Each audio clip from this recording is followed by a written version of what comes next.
guys, welcome back. Today, we are going to be talking about Imperial Knights. This is a faction I know, or an army I know very little about, so I'll be learning right along with you guys. Legacy of Honor. Crunching foes beneath each ground-shaking footfall, an Imperial Knight bestrides the battlefields of the 41st millennium like a mechanical god of war. Enemy fire patters harmlessly off its thick armor, or flashes brilliantly as protective ion shields repel the shots. Guided by its noble pilot, a knight moves with a speed and grace unthinkable in such a towering engine of war. As new targets are acquired, massive weaponry is brought to bear. Without breaking stride, thunderous shots are unleashed, spewing gouts of flame in their wake. With uncanny accuracy, high-caliber shots strike home, sending explosions blossoming upwards across enemy battle lines, or sawing down the foe's infantry, their corpses left twitching in the dirt as a red mist hangs heavy above them. As the night closes, carapace-mounted weapons begin to clatter, stitching their own patterns of death.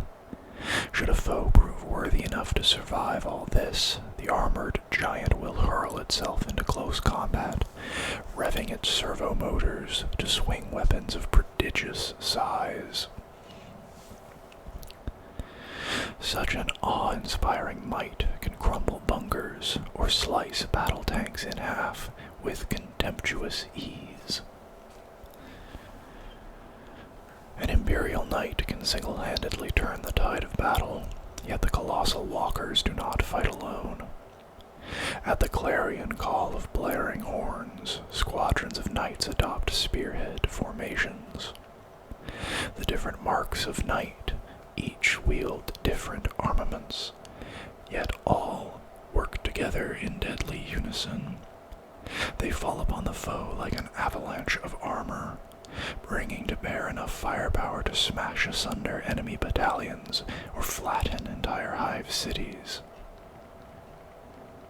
To see a detachment of Imperial Knights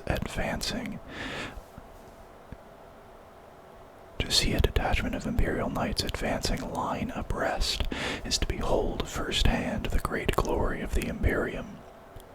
Each knight is resplendent, bedecked in full panoply of war, emblazoned with its own unique heraldic devices and bright pennants. Knights are not mere war machines, but relics from a lost age of wonders, adamantium-armored giants from a forgotten era. One does not drive such an heirloom of the past. It must be bonded with. Only a noble from an ancestral knightly house may have such an honor.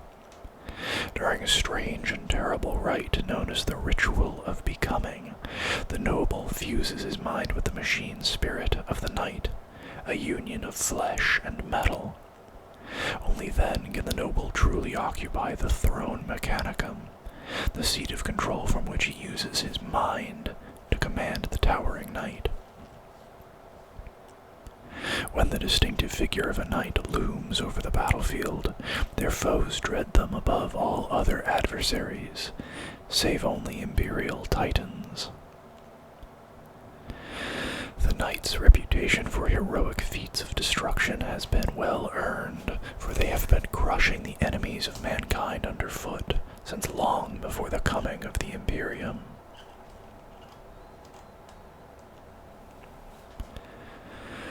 Foundation of the Night Worlds. The first Night Worlds were founded at the dawn of the Age of Technology, an epoch of great expansion predating the Imperium by thousands of years. Leaving Terra far behind, mankind ventured deep into the black void to find exploitable resources, seeking habitable planets to develop. The colony tiny fleets of the Long March traveled outwards, pushing through barren space for years or even decades in order to reach their pre-scouted destinations. What the new colonists found was that life amidst the distant stars was fraught with dangers.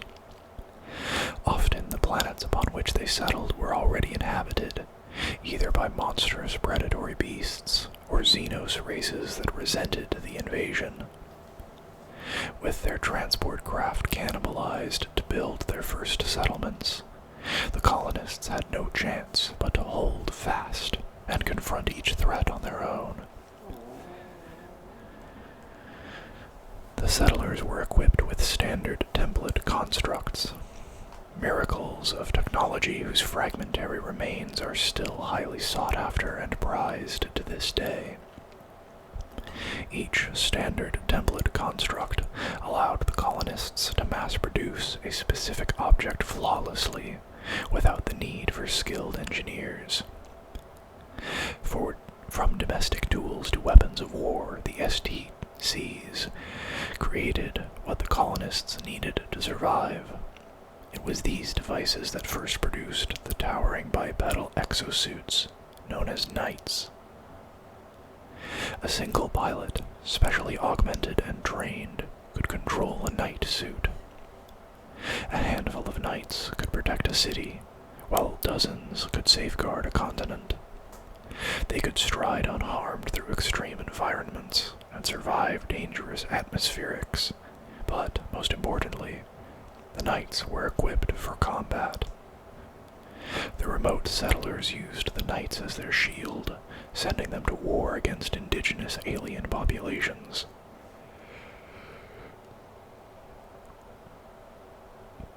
Under the light of strange stars, the towering metal giants hunted down and did battle with colossal beasts, and destroyed raiding armies.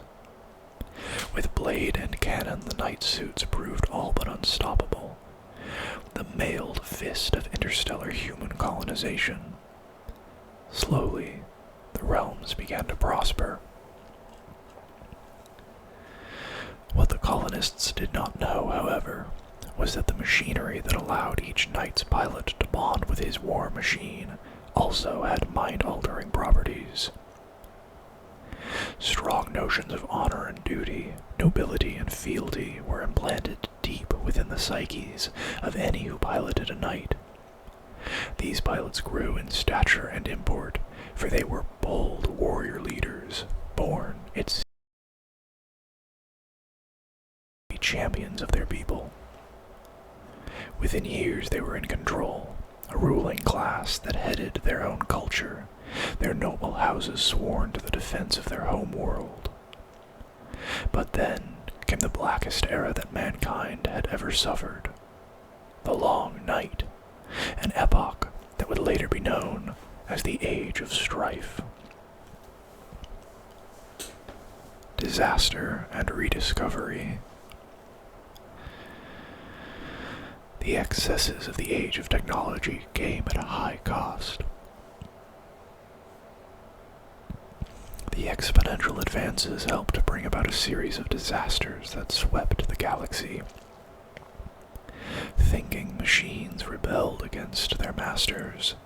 Human psychers unknowingly opened pathways for horrific entities from beyond to enter reality, and warp storms howled, cutting off travel.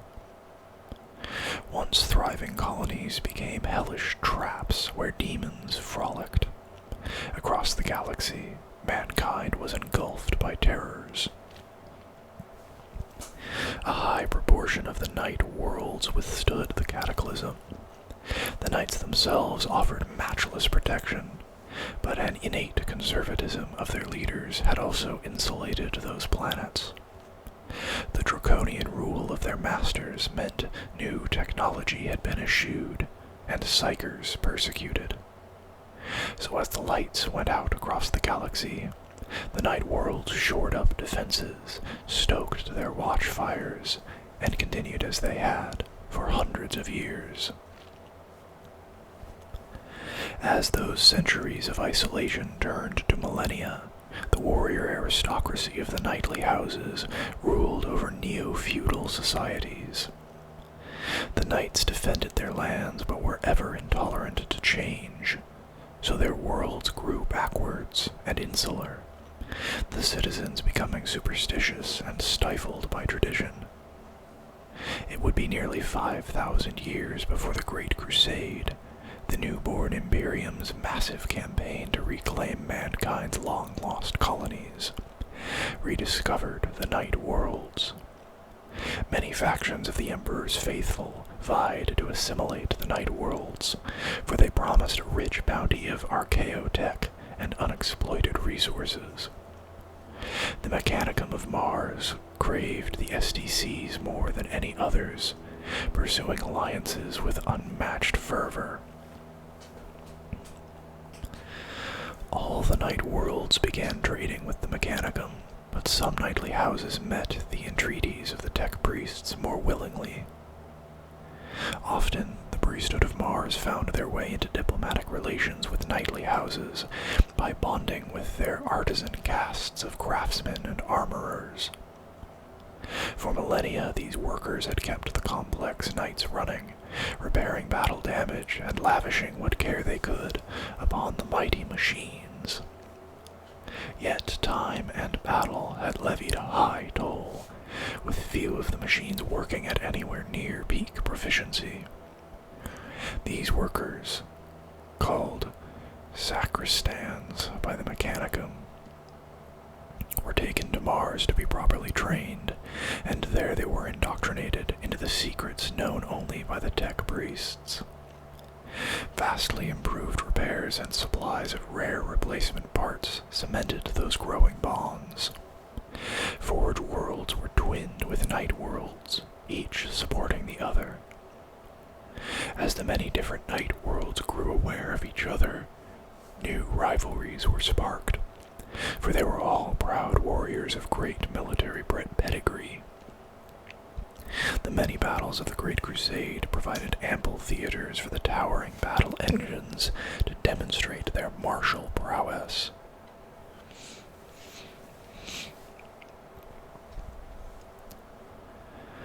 A force in the Imperium.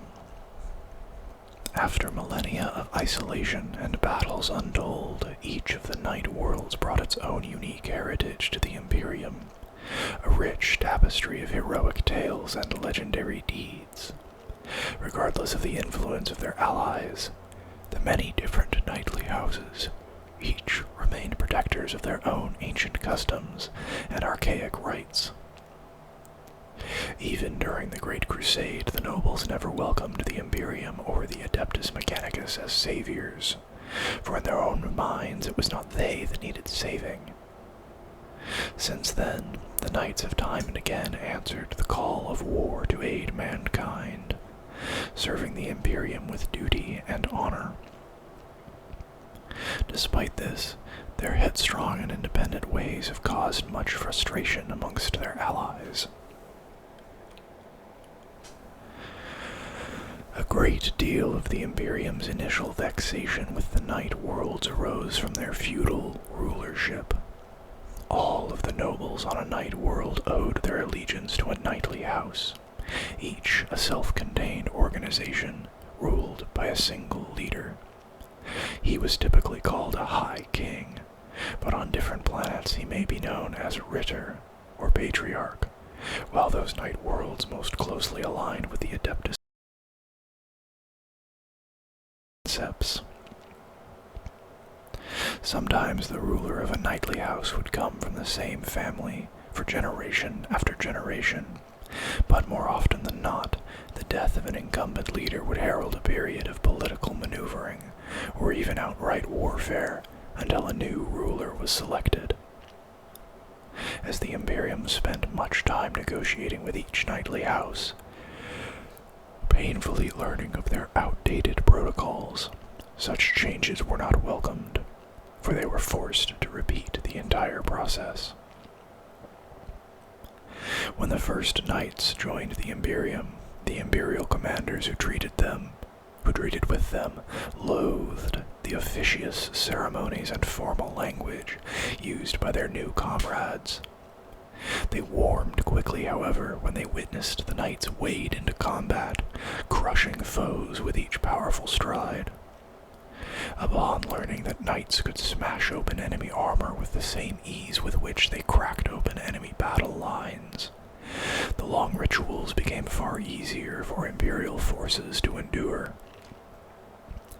Even dour Space Marine chapter masters grew to welcome the sight of towering knights striding forth to join them in battle. All the knightly houses commanded great power, able to help defend their star systems or subsectors, but some houses stood as giants next to their peers. These knightly houses were known as the Great Houses, and their names and heroic deeds became known throughout the galaxy. Amongst the greatest of these powerful allies were House Cadmus, House Terran, House Griffith, and House Hawkshroud. Although they have now grown to become a vital part of the Imperium, outside of paying the Imperial tithe, most Night Worlds remain little changed. To the majority of the Imperium, they may be stalwart allies, but they are still backwards and archaic places.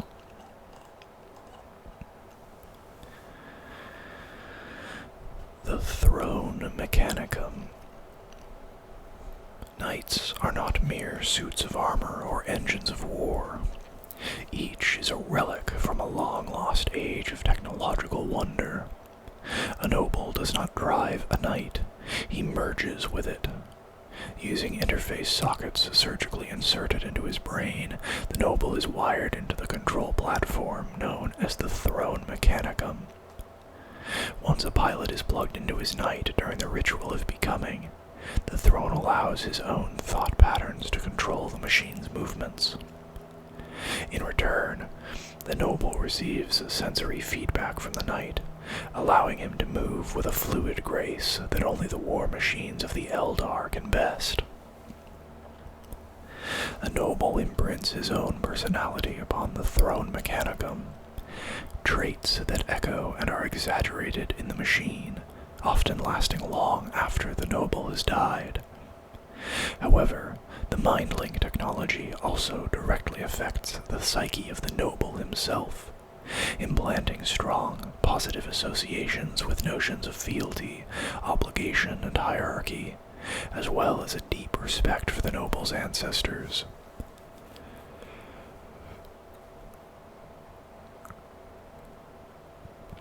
How such technology works, and why it was originally installed, remains a mystery even to this day. It seems most likely that the mind-altering feedback routines were intentionally designed and installed during the Age of Technology, a safeguard feature meant to limit the potential of a pilot to go rogue or turn upon those he was meant to protect.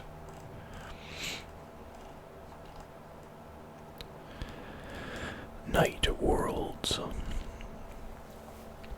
Scattered across the black pall of space can be found many hundreds of night worlds, the survivors of humanity's first major expansion from Mother Terra. More than 20 millennia after their ancestors set out into the stars, the distant descendants of those colonists dwell still in these bastions of mankind, carrying the traditions and customs of the night worlds onward. It has long been assumed by the Lords of Terra and their administrators that the great majority of surviving night worlds have been returned to the fold of mankind. They are either paying the Imperial tithe on those planets affiliated with the Imperium, or they have allied themselves more closely with the Adeptus Mechanicus. However, the galaxy is a vast expanse, and those bold early explorers traveled far and wide. In addition to the sheer volume of empty space and the incredible distances involved, warp storms periodically cut off whole swaths of territory from travelers. There is much that still remains unexplored by the Imperium, and it is possible that there exist some far-flung night worlds that have not yet regained contact with humanity.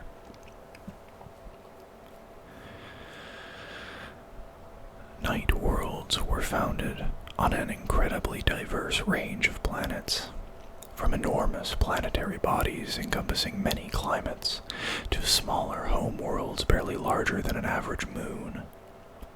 The one aspect all these worlds had in common was that they were all extremely rich in desirable minerals.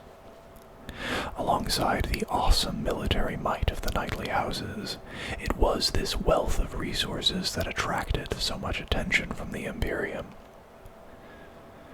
To one degree or another, every knightly house has ties with the Adeptus Mechanicus, trading their world's abundant raw materials for the technical expertise to keep their knight suits operational. In the days of the Great Crusade, the Adeptus Mechanicus founded forge worlds in close proximity to those knight worlds with which they had established direct ties.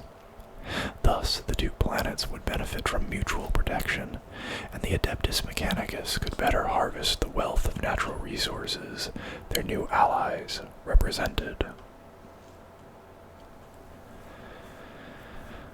And that is actually where we're going to end this video. It's a little bit of a shorter one.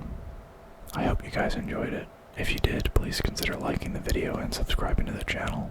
And I'll see you guys next time. Bye-bye.